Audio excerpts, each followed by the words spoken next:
afraid the next time that this federal money's not going to be there to bail us out. There's something else going on out there that you might have read about. I know a lot of folks in the room are concerned about it. It's what's going on with the Department of Transportation. You may recall in 2004, the DMV office up here in Woodstock was closed for a time. Various DMV offices around the state were closed, and this was a time in our state history when we were discussing the largest tax increase in the history of our economy. And you may recall that Governor Warner's administration decided that various DMV offices around the state were going to be closed. Well, they all curiously happened to be in the districts of Republican legislators who had historically resisted the notion of these types of tax increases. Long about the time they resolved the matter, they were all able to magically open back up again. What the Department of Transportation right now is proposing for you folks is that about 90%, if not more, of the roads in Shenandoah County are going to be recategorized to the extent that if you live on a dirt road or gravel road, you're not going to see a snowplow ever during the wintertime.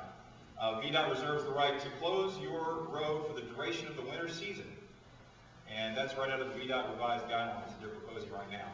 Let me tell you what I think is going on here. I think this is 2004 and the DMV revisited.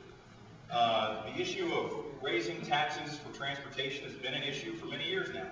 Every person, entity, or group that is involved in that debate has offered a solution. Some people have different views on what the solution is. But before we ever talk about raising taxes and taking one more thin dime out of the pockets of the people I represent, all I ever ask of the Department of Transportation and my colleagues in the House of Delegates ask is that they submit to an independent audit of their books. Now, I hear horror stories about spending at VDOT. I've got a lot of good friends who work there. The folks who work locally generally do a great job, but the bureaucracy that is VDOT is out of control.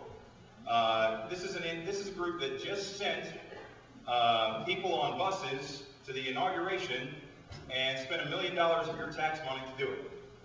They had bottled water and meals ready to eat waiting in VDOT trucks along the road in case some of the buses broke down, to make sure that nobody was put out for too long.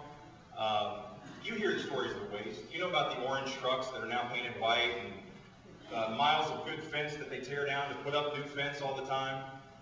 Stories of waste and inefficiency that abound in a massive bureaucracy like that. All I've ever asked is that they submit to an external audit. Somebody come in and look at their books, tell them what they're doing right, and tell them what they're doing wrong. They've resisted that. The administration has resisted it. The Senate leadership, the Democratic Senate leadership has resisted the notion of good government, of just finding out where the money's being spent. They resist this because they don't want us to know how it's being spent, because they know if we really knew how the money was being spent at VDOT, that there would be absolutely no grounds to ask people to dip further into their pockets for a tax increase. But that's where we are. Rural Virginia is about to be held hostage to yet another round of political brinksmanship, in my opinion, ladies and gentlemen. Senator Openstein and I have been working this diligently, almost nonstop for the last week or so. And I just want you to know that your delegate and your senator are not going to stand for it while you are held hostage to political games. And we intend to get to the bottom of it.